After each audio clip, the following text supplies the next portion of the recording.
Hey, what's going on, guys? I haven't made a video like this in a while. I'm going to be making a competitive Fortnite video on finding a drop spot for a tournament, kind of how to base your loot on what's good for you and what you should be looking for.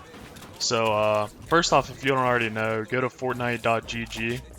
They do a wonderful job of running their website. You can see chest spawns, floor loot, slurp trucks, cannons, basically anything that you need, and yeah, they do a wonderful job, so check that out, fortnite.gg.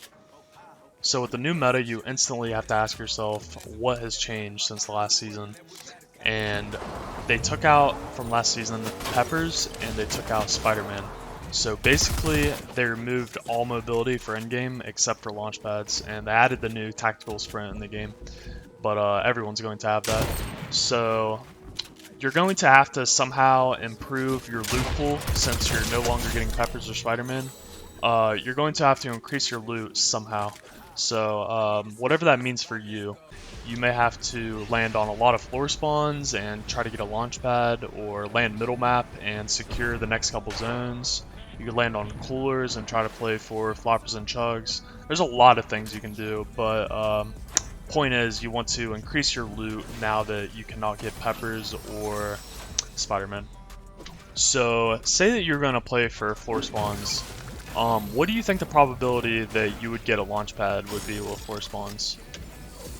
And this isn't displayed anywhere on the internet, but my guess is a launch pad for a floor spawn would be somewhere with a probability of a 1 in 100 chance.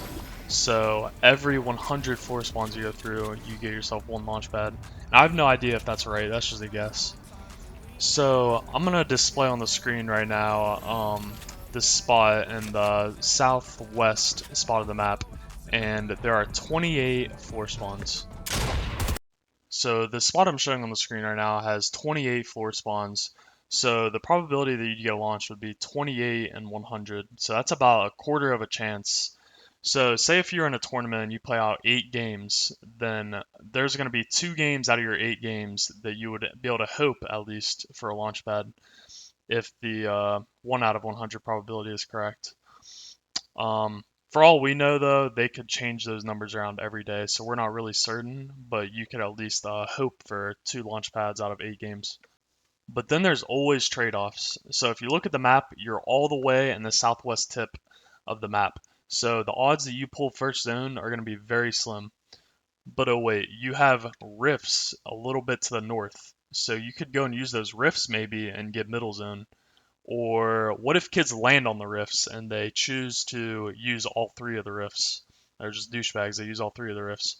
So those are the kinds of things you need to be rolling around in your head while picking out a drop spot. Or you could also ask yourself, would I be able to rift somewhere to cap my metal? Or would I be able to rift somewhere to a car that can help me rotate the next couple zones?